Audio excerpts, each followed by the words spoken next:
тази прекрасна вечер. И това е призът, който Бизнес Дама на годината за 2014 година ще получи.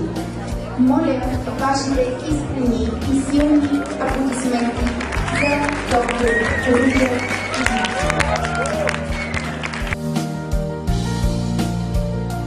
Тя е притежател на диплома за завършена магистърска степен по бизнес администрация, магистърска степен по право в университета в Оксфорд и докторска степен по право от университета в Констанс.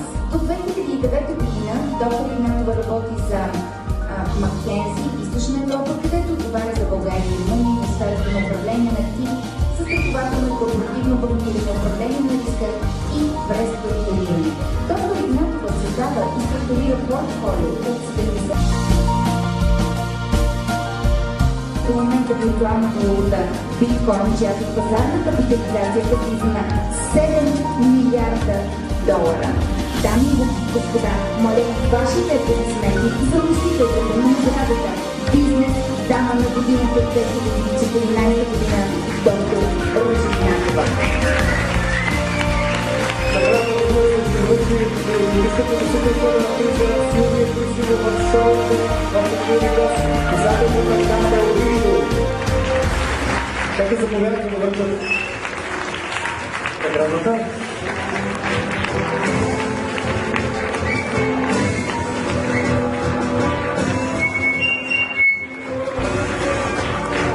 Малко силно да вдигнем. Силни аплодисменти! Сигурно дали съм по-развълнувана сега и не бях по-развълнувана миналата година, защото удоволствието е огромно за мен да връча тази прекрасна награда. Награда, която е оценка, награда, която е бъдеща, награда, която прави Ружа една всички нас едно прекрасно общество на бизнес дамите. Благодарение на господин лорд Евгений Минчев.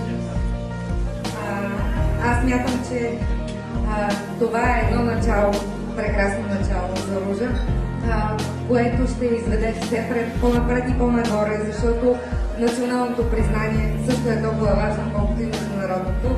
Всичко Ружа. On 2 months we did over 10,000 customers, over 2.5 million euro. We are amazing and we're here to stay.